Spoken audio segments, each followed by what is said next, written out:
Good evening, friends. Myself, Dr. Ajay Kumar Gajengi, consultant urologist and andrologist.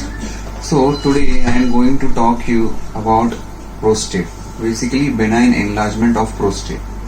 This is a very common problem nowadays seen in our population. Older than 40 years are the common male population who are affected. Now, BEP, that is benign enlargement of prostate, is basically enlargement of the prostate without any reason. There is no specific reason or cause to enlarge for the enlargement of the prostate. Now, but there are some reasons which have been said, like obesity. It runs in families, so a prior history of family person having a prostate problem, and those persons who do not regularly exercise. So these patients are prone for enlargement of the prostate.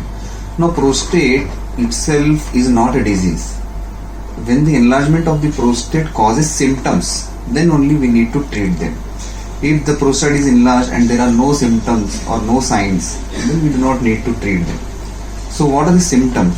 Symptoms can be either obstructive symptoms or there can be irritative symptoms. Obstructive symptoms may be like poor stream, straining, or intermittency, hesitancy, or irritative symptoms like frequency, urgency, or nocturia.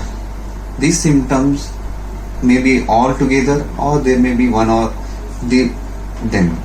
If the symptoms persist, even with medications, then the role of surgery.